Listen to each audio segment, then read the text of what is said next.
Hello and welcome and namaste from New Delhi. You're watching DD India Live. I'm Gautam Roy. Coming up in the next 30 minutes. India's Commerce and Trade Minister Piyush Goyal says negotiations for a fair and balanced trade agreement with the US is in advanced stages while addressing the Indo-US Economic Summit in Delhi.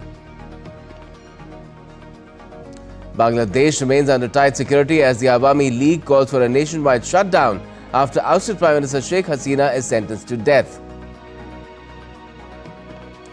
US President Donald Trump is set to host Saudi Crown Prince Mohammed bin Salman at the White House later today.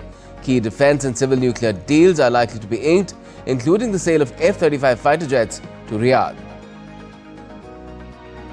And US House of Representatives is set to hold a vote later today on releasing all the sex criminal Epstein files. The vote comes a day after Trump made a U-turn on the issue, urging Republicans to back the move.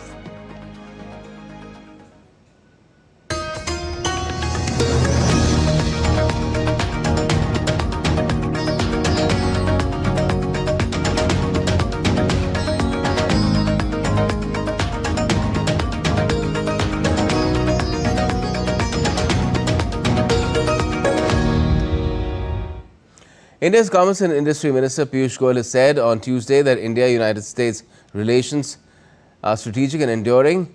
They're continuously growing as well, with negotiations for a fair and balanced bilateral trade agreement in advanced stages. Addressing the 22nd Indo-United States Economic Summit in Delhi, the Commerce Minister emphasized defense cooperation, rising exports, Uttar Pradesh development and India's deep tech innovation drive towards becoming a developed nation by 2047. The Indian minister stressed that no pause exists in the partnership and any trade deal must remain equitable while safeguarding India's national interest. The story of Indo-American partnership can best be described as two trusted partners working together for the shared prosperity not only of both countries but of the entire world. The US also shares a strong bond with India. They see India as a trusted partner. We are both equally committed to working to expand trade and commerce between the two countries.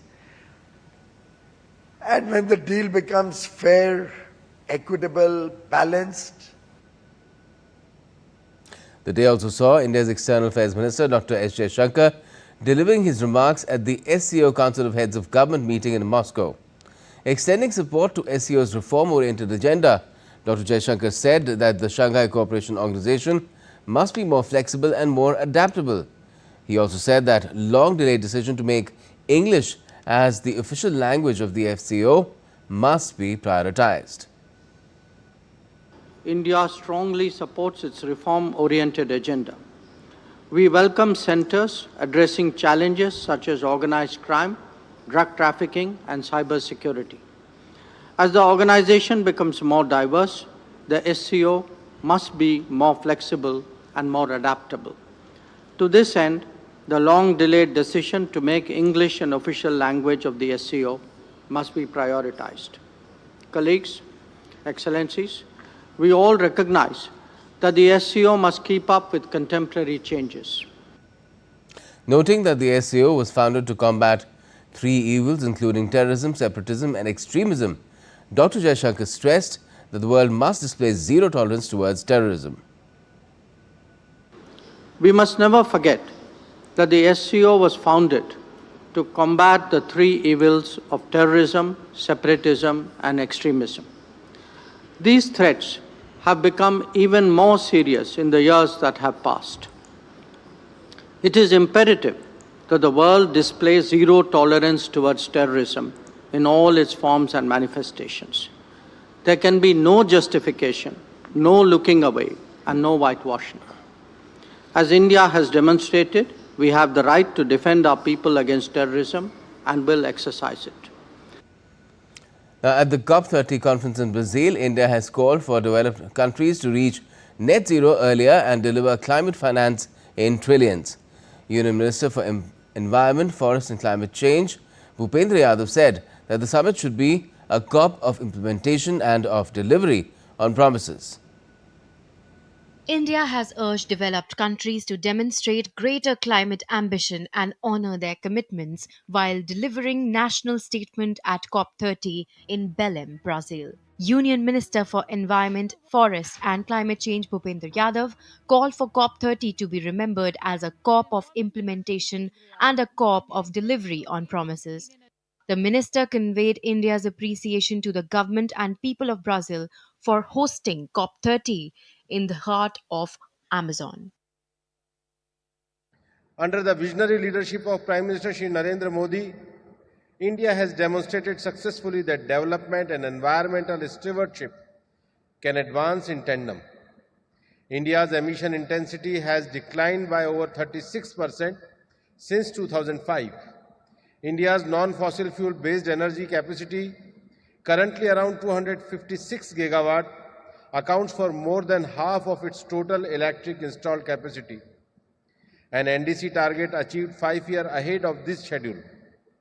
Initiatives such as the International Solar Alliance and Global Biofuel Alliance have become global platform for performing affordable and clean energy.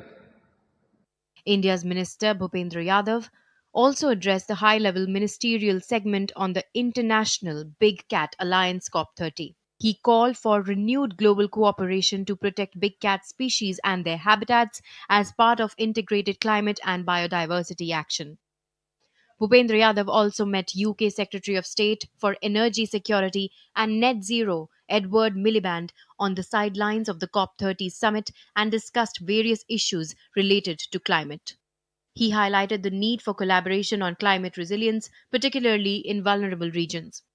As many as 18 industries and research institutions from India and Sweden will soon initiate projects involving value creation. Addressing the lead IT industry leaders roundtable, Bhupendra Yadav underscored India's commitment to collaborative, technology driven, and sustainable industrial transitions under the Paris Agreement. COP30 host Brazil on Monday extended negotiations into the night at the UN climate talks as they push for a rapid compromise among countries very much at deep odds. Bureau Report, DD India.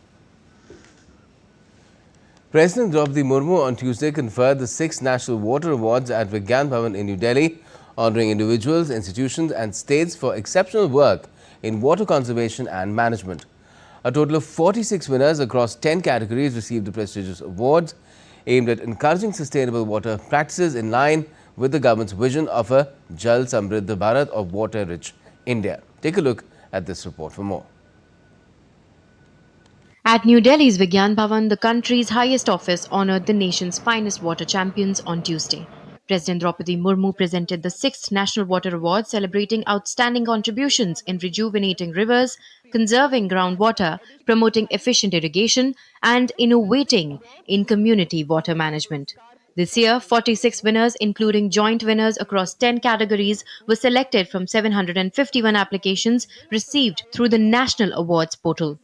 The awards recognize excellence in fields ranging from state-level governance to grassroots innovation. हमारे देश में जल का 80% उपयोग कृषि क्षेत्र में होता है। इसीलिए कृषि क्षेत्र में जल के सक्षम उपयोग पर सबसे अधिक जोर देने की आवश्यकता है। निरंतर इनोवेशंस करते रहने की आवश्यकता है। जनशक्ति के बल पर ही जल शक्ति का संचयन और संरक्षण किया जा सकता है। In the category of Best State, Maharashtra secured the first prize, followed by Gujarat and Haryana. The awards also honored top performers in districts, village panchayats, schools, industries, water user associations, institutions, civil society groups, and individuals driving change in the water sector. Among the standout categories, village panchayats were recognized for pioneering rainwater harvesting and groundwater recharge. Urban local bodies were awarded for transforming wastewater management, while schools and colleges showcased innovative awareness campaigns. Industries received honors for cutting down water usage through recycling and modern treatment technologies. The awards also celebrated civil society organizations and individual water warriors, from grassroots activists reviving local water bodies to innovators developing low-cost solutions for rural water scarcity. The Ministry of Jal Shakti has been presenting the National Water Awards since 2018 to promote a mass movement for water conservation. This year's winners reflect how community participation, science based tools, and traditional knowledge together can build a water secure future. Bureau Report, DD India. Union Minister Kiran Rijiju on Tuesday attended the National Conference 2025. The conference is organized on the theme Dharti Aba Birsa Munda, Philosophical Foundations of Resistance and Cultural Revival, 150 Years of Tribal Assertion in Modern India. During the event, India's minister said that the nation must remember and honor those who inspired and fought for the nation's freedom. Rajdhani College, the University of Delhi, in collaboration with the Chhatra Kalyan Nyas, has organized the event. The conference was also attended by Delhi Education Minister Ashish Sood. The event was sponsored by the Indian Council of Philosophical Research. देश को समाज को आगे ले जाना है तो हमको जिन्होंने प्रेरित किया जिसके वजह से हम यहाँ खड़े हैं उनके बारे में हम नहीं जान करके हम आगे कैसे चलेंगे लेकिन जिनके वजह से इस देश में ताकत आए और जिसके वजह से हमको आजादी मिली उनको हम भूलना नहीं चाहिए इसलिए जनजाति गौरव दिवस 15 नवंबर को घोषणा तहत जनजाति गौरव दिवस मनाना शुरू किया और इस बार तो 150 गांठ वर्ष 150th एनिवर्सरी है भगवान बिरसा मुंडा का जयंती का. In a major breakthrough, Andhra Pradesh Greyhounds killed top Naxal commander Hedma and 5 of his associates in a fierce encounter in Alluri Sitaramaraju district in Andhra Pradesh. The Naxal leader Hedma had a 1 crore Indian rupees bounty on his head and was involved in several major Maoist attacks. The gunfight, which took place in the morning, followed intelligence on Naxal activities along the Andhra Pradesh-Chhattisgarh-Odisha border. Security forces continue cordon and search operations in the area. Bangladesh on Tuesday remained calm but tense as security forces kept a tight grip on the streets across major cities, following the Awami League's call for a nationwide total shutdown to protest the death sentence handed down to its chief and former Prime Minister Sheikh Hasina. No incident of violence has been reported while traffic in Dhaka and other major cities stayed thin and public movement was limited amid fears of possible unrest following Monday's high-profile verdict. Authorities kept security cordons in the parts of the capital, while checkpoints and barricades remained in place. Hasina's Awami League party, in a statement posted on social media on Monday, called for a nationwide total shutdown on Tuesday in protest against Hasina's sentencing. It has also called for nationwide demonstrations, protests and resistance from the 19th to the 21st of this month. Let's now take a look at some other stories making news around the world as well. Now, the United States has delivered 1,000 doses of drug lenacapavir, a new treatment to prevent HIV in 2 African nations. Zambia and Eswatini each received roughly 500 doses months after President Trump dramatically cut global aid. U.S. State Department announced a plan in September to bring lenacapavir to market at cost in high-burden HIV countries to reach 2 billion people over 3 years. French Interior Minister Laurent Nunez officially has opened Millipol, the country's leading event for homeland security and safety, during a visit to the exhibition center in the suburbs of Paris. It's organized every 2 years in partnership with several national and international institutions. In 2023, the event gathered over 1,100 exhibitors and over 30,000 visitors. Indonesian authorities on Tuesday said they had detained a Chinese real estate executive wanted over the default of $138 million in corporate loans. The 58-year-old man was arrested on Indonesia's western island of Batam after a request was received from the Chinese embassy.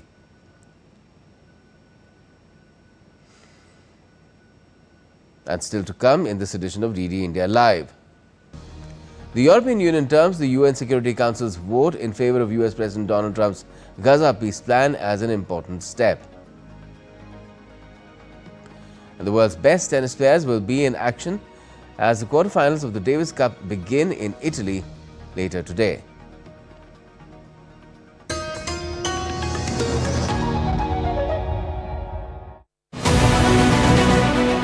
This week on Defense Dynamics, we unpack the post-Operation Sindoor shift in India's internal security dynamics. We spotlight DRDO's new AI-powered underwater system transforming the mine warfare. We examine the Army's latest upgrade in war missiles for T-90 fleet and track Indonesia's interest in BrahMos boosting India's export reach. Catch the complete breakdown this Wednesday at 8 p.m. IST only on DD India.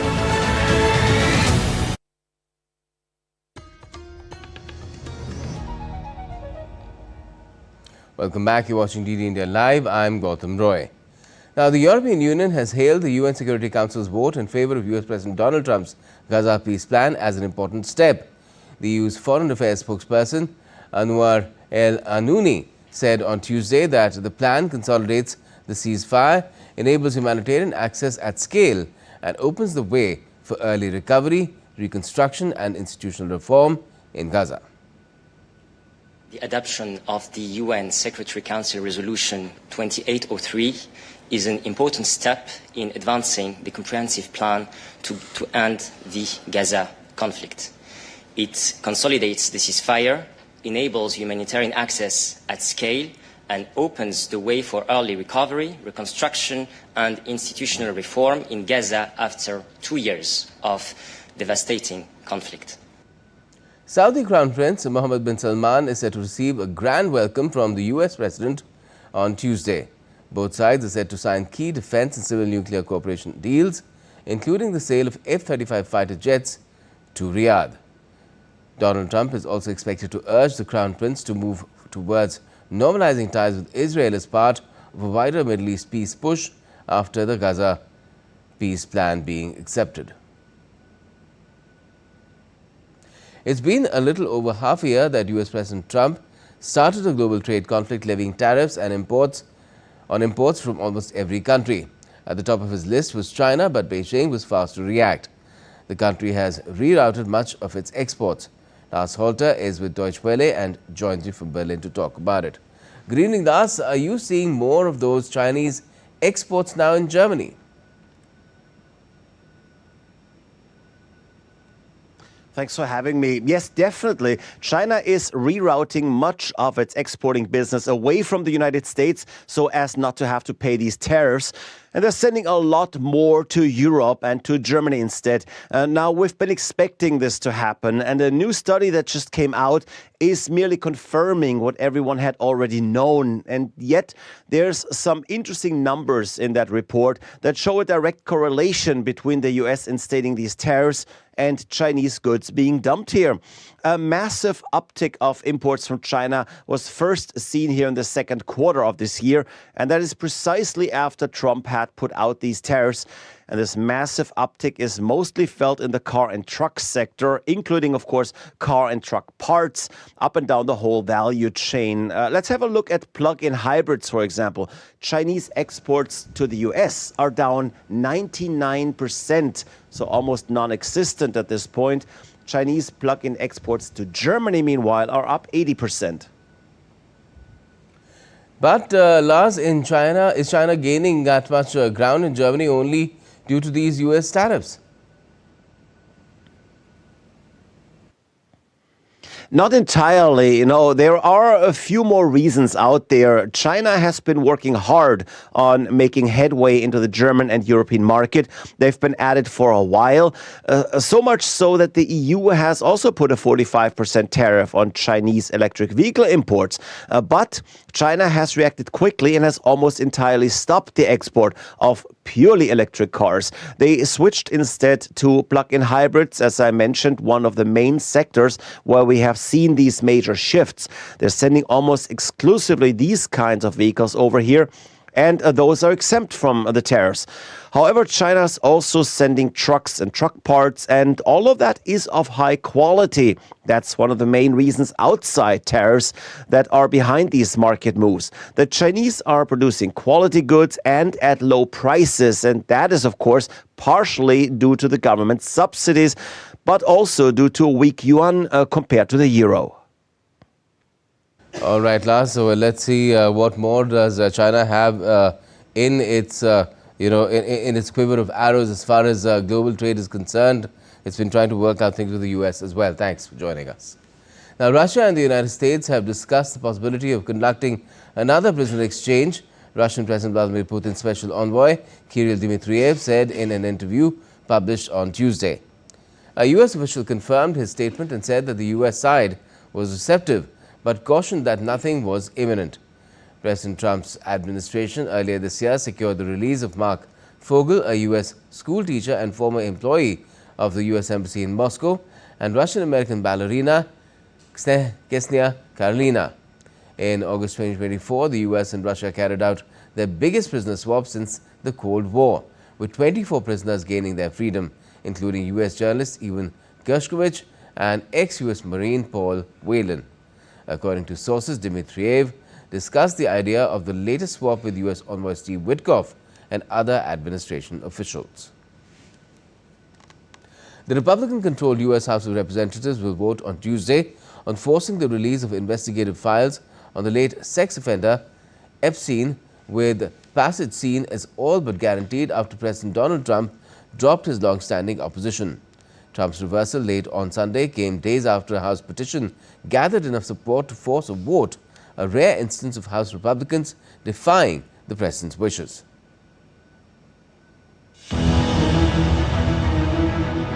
US lawmakers are bracing for a major showdown this week as the House prepares to vote on releasing long-sealed government files on convicted sex predator Jeffrey Epstein.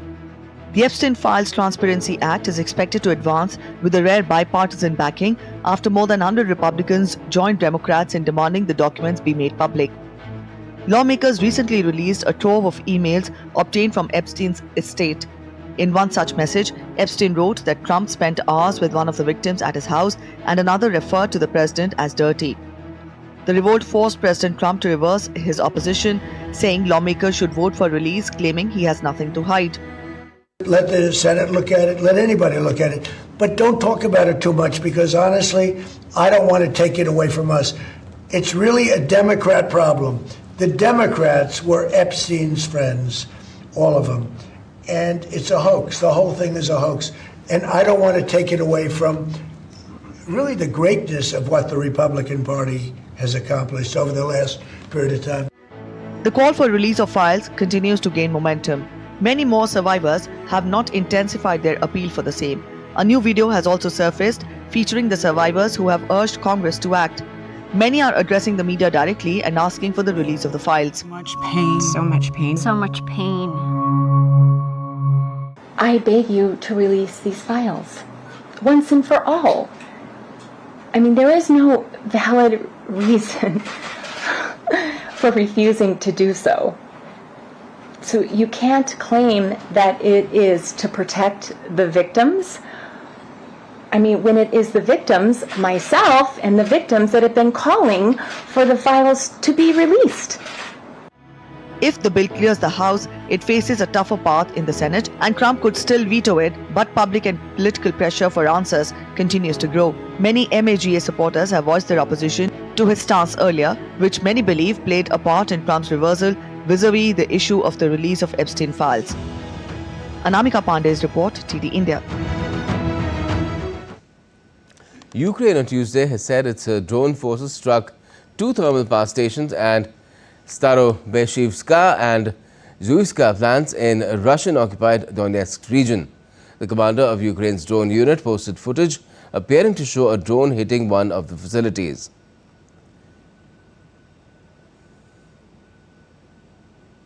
Meanwhile, in Ukraine's Dnipro city, Russian overnight drone attacks damaged the building housing Saspil public broadcaster's newsroom and Ukrainian radio Dnipro. According to Ukrainian officials, the strikes injured 2 people, triggered multiple fires and damaged residential buildings and infrastructure. Suspiln reported significant structural damage to its facility, though no staff were inside at the time. Time now to get some sporting updates as well. Well, some of the world's best tennis players will be in action as the quarterfinals of the Davis Cup begin in Italy later today. The Davis Cup 2025 quarterfinals kick off in Bologna today with France facing Belgium. Defending champions Italy meet Austria on Wednesday but will be without Yannick Sinner and Lorenzo Musetti, both withdrawing ahead of the tie. Spain too face a setback as Carlos Alcaraz misses their clash against the Czech Republic due to a hamstring injury. The final quarterfinal sees Argentina take on Germany, led by world number 3 Alexander Zverev on Thursday, with several stars sidelined. The competition remains wide open as teams battle for a spot in Sunday's final. Well, it's day 4 of Deaf Olympics in Japan, and India's deaf shooting stars have already created history. Dhanush Shrikant and Mahat Sandhu struck gold in the 10-meter air rifle mixed team event, defeating Korea with a record-breaking score of 630.8 points against 628.9. Adding to the glory, Mohammad Vania and Komal Wagmare clinched bronze in the same category. This triumph not only brought medals but also set a new deaf qualification world record, showcasing India's rising dominance in shooting. And that's all we have for this edition of DD India Live, but let us know your thoughts on the news of the day. And for those on the go, you can get all the latest news and updates from India and across the world on DD India's mobile app. It's available on both Android and iOS. Just scan the QR code on the screen to download the app right away. And we'll be back with more news as it breaks here on DD India. I'm Gautam Roy from all of us here in Delhi. Thanks for watching DD India Live.